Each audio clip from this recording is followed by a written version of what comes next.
সবাইকে আন্তরিক শুভেচ্ছা ও স্বাগত জানাই। আশা করছি আপনারা ভালো আছেন, সুস্থ আছেন এবং আজকের আলোচনা পর্বেও আপনারা আমার সঙ্গে আছেন। আজকে আমি একটি শব্দের সঠিক উচ্চারণ নিয়ে কথা বলবো। আশা করব আজকের এই আলোচনার পর বিষয়টি আপনাদের কাছে একেবারেই পরিষ্কার হয়ে যাবে এবং এ নিয়ে কারো মনে কোনো দ্বিধা থাকবে না। শব্দটি আসলে কি? এটি কি একই নাকি একই? আমি অসংখ্য মানুষের মুখে এর উচ্চারণ একই শুনেছি। যেখানে একের পরে কোনো ওই নেই, সেখানে কেমন করে ওই হতে পারে? এটা একটা গুরুতর প্রশ্ন। কোনো অবস্থাতেই হতে পারে না।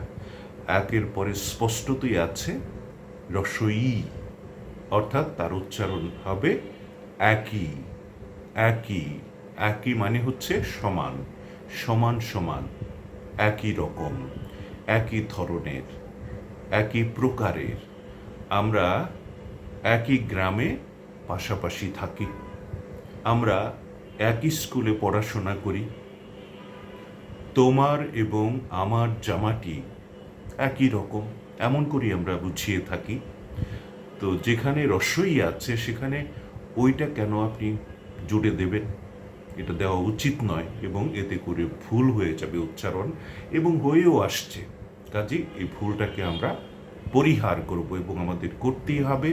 আশা করব আজকের এই আলোচনার পর সবাই এই শব্দটিকে একই বলবেন, একই রকম, একই ধরনের, একই প্রকারের ইত্যাদি।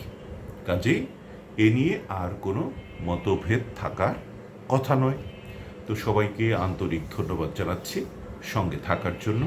ভালো থাকুন আজকাল এবং প্রতিদিন। খোদা হাফেজ।